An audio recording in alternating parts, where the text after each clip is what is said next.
guys, welcome back. Welcome to episode 11 of our T20 Master Blaster series, which is dealing with the chapter of pair of linear equations in two variables. ये हमारा last episode होने वाला है, तो इसमें आज हम practice करने जा रहे हैं एक बड़ी ही अनोखी और इंटरेस्टिंग चीज़ जिसे हम कहते हैं केस स्टडी। सीबीएसई ने केस स्टडीज़ को इंक्लूड किया है अपने एग्जाम सिस्टम में। तो मैं Deepak Sharma with SPS university आज आपके साथ शेयर करने जा रहा हूँ अपना एक्सपीरियंस कि केस स्टडीज़ कैसी होती हैं, कैसे उनसे जुड़े हुए क्वेश्चंस आते हैं और उन्हें सॉल्व कैसे करना है। इसलिए पिछले एपिसोड में जो भी हमने सीखा है कि एक पेयर ऑफ लीनियर इक्वेशंस दिया गया है तो उसे सॉल्व कैसे करना है, उसे एनालाइज कैसे करना है, ये सारा कुछ हम जो एक्सपीरियंस कर चुके हैं वो यहाँ पे हमने अप्लाई करना है। तो जल्दी से चलिए देखते हैं क्या है हमारे पास केस स्टडी, क्या सिचुएशन गिवन है और उससे जुड़े हुए क्वेश्चंस को सॉल्व कैसे करना है। तो ये बात कर रही है अशोक के बारे में जो कि एक घर खरीदना चाहता है और उसने उसका लेआउट देख रखा है। ये हमारे पास ये लेआउट दिया हुआ है। अगर देखा जाए तो ये एक रेक्टेंगुलर प्लॉट है जिसके अंदर 2 बेडरूम, 1 बाथरूम, 1 किचन और 1 लिविंग रूम है और साथ में रूम्स की कुछ डायमेंशंस दी हुई हैं। इन डायमेंशंस के विद रिस्पेक्ट टू हमारे पास क्या इन्फॉर्मेशन है, let's have a look at that. The design and the measurements has been made such that areas of 2 bedrooms and kitchen together is 95 square meters. तो 2 bedroom, ये रहा पहला, ये रहा दूसरा बेडरूम और ये किचन, मतलब इस पूरे लेआउट में से इन 3 चीज़ों का टोटल कंबाइंड एरिया कितना है, 95 स्क्वायर मीटर है।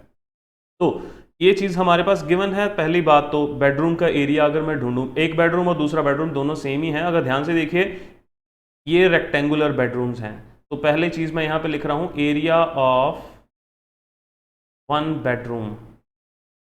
अगर मैं एक बेडरूम की एरिया की बात करूं वो होगा लेंथ इनटू ब्रेड्थ के बराबर। क्यों? क्योंकि रेक्टेंगुलर है। इसकी लेंथ देखिए x दे रखी है तो इसकी लेंथ भी x हो जाएगी, इसकी ब्रेड्थ 5 दे रखी है तो इसका एरिया कितना हो जाएगा, 5x। तो इसका मतलब यहां से आया एरिया ऑफ 2 बेडरूम्स कितना हो जाएगा हमारे पास।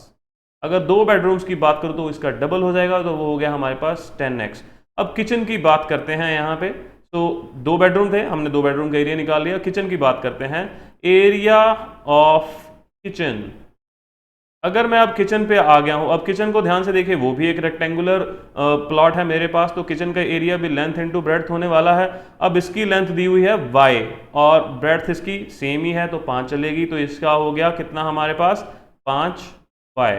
तो ये एरिया आ गया हमारे पास किचन का। अब हमारे पास गिवन क्या है, 2 बेडरूम और किचन का एरिया टुगेदर कितना है, 95। सो गिवन इज, टुगेदर करेंगे तो इसका मतलब दोनों को ऐड करूंगा, 10x plus 5y is equal to 95।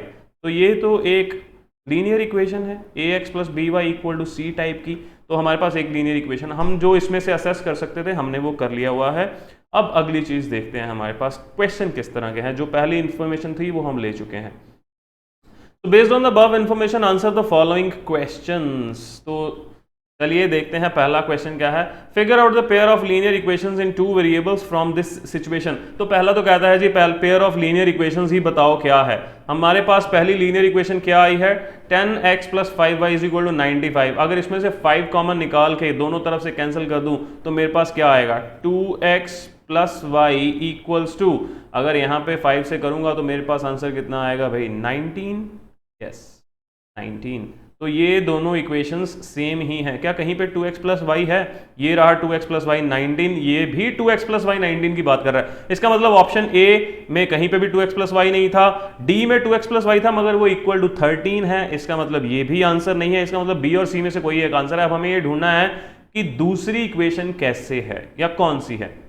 अब दूसरी इक्वेशन कैसे ढूंढेंगे, उसके लिए हमें फिर से जाके देखना पड़ेगा लेआउट को। अब लेआउट की तरफ वापस चल रहा हूं मैं, यहाँ पे देखिए आ गया मैं लेआउट की तरफ। अब लेआउट को अगर ध्यान से देखें, ये एक रेक्टेंगुलर प्लॉट है, इसकी एक लेंथ कितनी है, ये देखिए ये 15 दे रखा है यहाँ पे। देखिए इधर देखिए ये टोटल डायमेंशन एक साइड की कितनी है, 15 और इस तरफ है 12, मगर यहाँ का मैं यूज नहीं कर सकता। ये है टोटल कितनी, 12 मीटर और यहाँ पे है 15 मीटर, मगर ये दोनों साइड्स तो बराबर होंगी। तो इसका मतलब मेरे पास क्या निकल के आया, x प्लस वाई प्लस 2 किसके बराबर होना चाहिए? 15 के बराबर। क्यों भाई? क्योंकि ये दोनों साइड्स बराबर हैं, तो यहाँ से x प्लस वाई किसके बराबर निकल के आया?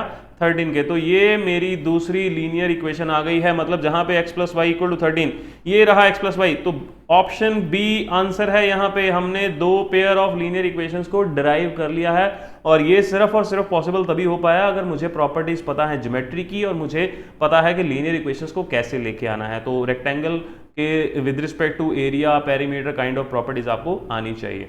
तो first question is done, let's go to the next question.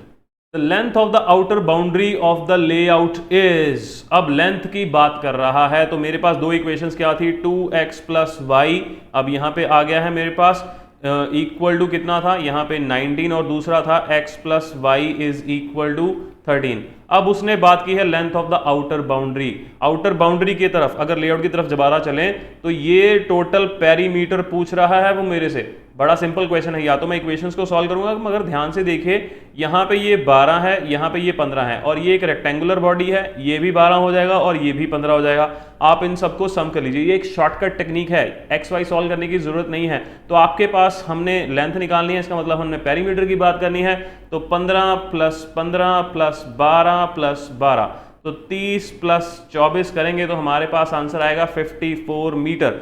कहीं कोई ऑप्शन है? ये रही 54। तो एक शॉर्टकट टेक्निक भी आपको आनी चाहिए। ऐसे क्वेश्चंस आपको मिलेंगे जहां पे आप अपना टाइम बचा सकते हैं। यहां सॉल्व करके एक्स वाई निकालूंगा, फिर एक साइड की वैल्यू निकालूंगा, जरूरत ही नहीं है। रेक्टेंगुलर प्लॉट है, ऑपोजिट साइड्स बराबर हैं, इसीलिए हमारे पास जल्दी से आंसर आ गया इसका 54 मीटर। क्वेश्चन नंबर 2 हुआ यहाँ पे done. Let's go to the question number 3। मगर ये क्वेश्चंस याद रखनी है, कहीं पे भी जरूरत पड़ सकती है। Find the area of each bedroom and the kitchen in the layout. अब एक बेडरूम और दूसरे बेडरूम का एरिया निकालना है। अब पहली चीज तो मेरे पास है 2x plus Y equal to 19, दूसरी है x plus Y equal to 13। X Y आएगा तभी बेडरूम का और किचन का एरिया निकल आएगा, क्योंकि ये दोनों x और y को यूज करते हैं। तो इसका मतलब मुझे अब इसको सॉल्व करना पड़ेगा। मैंने कहा था इक्वेशंस की जरूरत पड़ सकती है, तो मैं यूज कर रहा हूं यहाँ पे एलिमिनेशन मेथड। ऑब्वियसली किसी पिछले एक एपिसोड में हमने पढ़ा है, तो मैं क्या करूंगा? सब्ट्रैक्ट करूंगा। यहाँ पे ये माइनस और ये माइनस, y हो गया एलिमिनेट। तो मेरे पास 2x minus x equal to 19 minus 13 is equal to 6। अगर x 6 आया किसी भी एक इक्वेशन में पुट कीजिए, आपके पास y कितना आ जाएगा? 7। अब x 6 और y 7, तो बेडरूम के कंसेप्ट में हमारे पास क्या था? Area of bedroom. पहले क्वेश्चन में हमने देखा एरिया ऑफ बेडरूम का फॉर्मूला कितना था? 5x। इसका मतलब ये बन जाएगा 5 into 6 is equal to 30 metre square. ध्यान रखिएगा एरिया की बात कर रहे हैं तो यूनिट मीटर स्क्वायर होंगे या स्क्वायर मीटर लिखेगा वो। अब 30 कहाँ है? तीन ऑप्शन में हमारे पास 30 चल रहा है, मतलब चारों ही ऑप्शन में 30 चल रहा है। तीन ऑप्शन में, पहली में, तीसरी में और चौथी में। दूसरी में 35 था, 35 रिजेक्ट हो गया क्योंकि किसी का भी एक बेडरूम का एरिया 35 आ रहा है। किचन की बात करते हैं। एरिया ऑफ किचन क्या था? एरिया ऑफ किचन हमने इसके लिए देखा था 5y। अब 5y को सॉल्व करूंगा तो y कितना है मेरे पास? 7। तो 5 into 7 is equal to 35 square metre. तो 30 और 35 जहां ऑप्शन में इकट्ठे लिखे हुए हैं वो हमारा आंसर है। 30 35 35 30 30 30, ये पहले ही ऑप्शन हमारा आंसर है। उसके अलावा कहीं पे भी 30 और 35 मीटर का कॉम्बिनेशन नहीं है। तो हमने थर्ड क्वेश्चन को सॉल्व किया कैसे? इस पेयर ऑफ इक्वेशंस को सॉल्व किया बाय एलिमिनेशन। एक्स वाई निकाला, ऊपर जो इक्वेशंस बनाई थी एरिया ऑफ बेडरूम और किचन की, उसमें वैल्यूज डाल के हमने यहाँ पे आंसर ढूंढ लिया है। तो हर एक इन्फॉर्मेशन किसी क्वेश्चन की दूसरे क्वेश्चन में एड ऑन हो रही है। केस स्टडीज में ऐसा अक्सर देखने को मिलता है। Let's go to the question number 4। Find the area of the living room in the layout. अब लिविंग रूम का एरिया निकालना है तो इसे ध्यान से करने की जरूरत है। लेआउट की तरफ वापस चलते हैं, मैं आपको लेआउट डिस्कस करता हूं पहले। अब ये रहा लेआउट हमारे पास। टोटल एरिया कितना आएगा इसका? एक साइड 15 है, एक साइड 12 है, तो टोटल एरिया में से बेडरूम, बाथरूम, किचन और ये बेडरूम का एरिया सब्ट्रैक्ट कर दोगे तो आपके पास लिविंग रूम का एरिया बचेगा। तो चलिए इसको निकालते हैं जल्दी से। तो find the area. Total area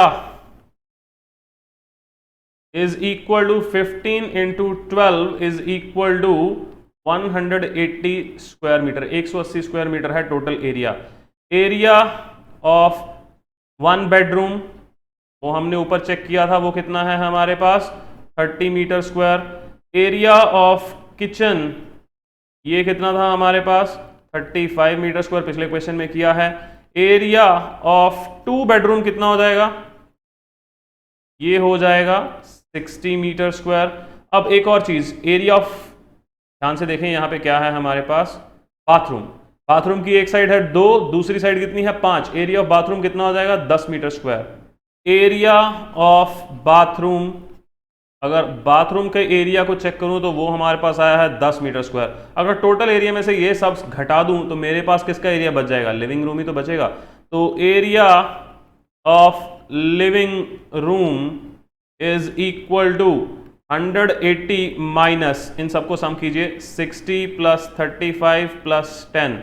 ये 30 नहीं लेके आना है क्योंकि 2 बेडरूम कर चुका हूं, तो इसका मतलब मेरे पास क्या बनेगा 180 माइनस 105, तो इसका मतलब ये कितना बचेगा 75 मीटर स्क्वायर। कहाँ है ऑप्शन, ये रही ऑप्शन बी। तो ये मेथड याद रखिएगा, देखिए सारा कुछ चल रहा है वहीं पे ही, तो याद रखिएगा पेयर ऑफ लीनियर इक्वेशन से मिलते जुलते क्वेश्चंस कैसे बन के आ रहे हैं हमारे पास। तो क्वेश्चन नंबर 4 हुआ done. Let's see what is the next question. Find the cost of laying tiles in kitchen at the rate of ₹50 पर स्क्वायर मीटर।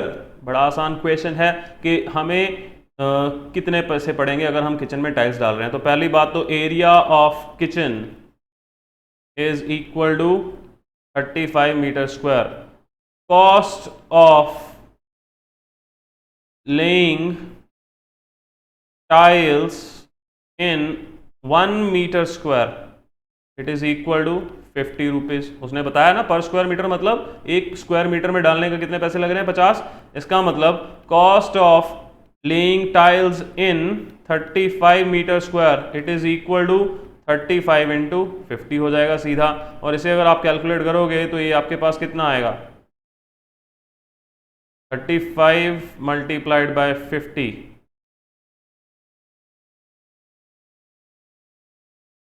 1750। हाँ ये रहा option C answer, Indian rupees 1750, 1750 रुपए लगेंगे सिर्फ और सिर्फ किचन में टाइल्स डालने के। तो 5 क्वेश्चंस थे, हमने केस स्टडी से रिलेटेड क्वेश्चंस किए, हमने ये भी देखा कि लीनियर इक्वेशंस इन्वॉल्व हो रही हैं इनको सॉल्व करने में। तो इस तरह से बहुत सारे क्वेश्चंस और भी बन सकते हैं डिफरेंट केस स्टडीज के ऊपर। आई होप आपको ये समझ में आया होगा कि केस स्टडी कैसी होती है, कैसे उसको असेस करना है, कैसे उससे जुड़े हुए क्वेश्चन सॉल्व करने हैं। मगर मैं मानता हूँ एमसीक्यूज की प्रैक्टिस अभी बहुत नहीं है, तो इसके साथ मैं आपको दे रहा हूँ 4 एडिशनल एमसीक्यूज सॉल्व करने के लिए, ताकि आप उनकी प्रैक्टिस कर सकें, आप सीख सकें कि आप कितने स्किलफुल हैं, कैपेबल हैं एमसीक्यूज खुद सॉल्व करने के लिए। तो here is a look for those MCQs, note down them quickly. ये पहला प्रैक्टिस प्रॉब्लम है जो एज रिलेटेड क्वेश्चन है। 2 बंदे हैं ए और बी के नाम से, उनकी एज का कंपैरिजन किया गया है और आपने करेक्ट ऑप्शन ढूंढनी है, आपने एक ही एज का पता लगाना है। ये पहला क्वेश्चन। दूसरा क्वेश्चन, 2 इक्वेशंस दी हुई हैं, ax plus B Y equal to A minus B और bx minus A Y equal to A plus B. आपने इन दोनों को सॉल्व करके ढूंढना है कि 4 ऑप्शन में से कौन सा इसका सोल्यूशन है। ग्राफिकल मेथड लगाइए, एलिमिनेशन लगाइए, सब्स्टिट्यूशन लगाइए या क्रॉस मल्टीप्लिकेशन लगाइए, आंसर निकालिए इसका भी। This is third question. अगर x equal to A Y is equal to B solution है इस पेयर का, x minus Y equal to 2 and x plus Y equal to 2, तो a और b की वैल्यू यहाँ पे फिर से 2 पेयर ऑफ इक्वेशंस दिए गए हैं, इन्हें सॉल्व कीजिए, एलिमिनेशन लगाइए। मैं तो हमेशा उसी को प्रेफर करता हूँ, अगर आसान हो तो आपके पास a और b की वैल्यूज ढूंढनी है। 4 ऑप्शन में से कौन a और b के लिए होगा, आप इसे ढूंढिए जल्दी से।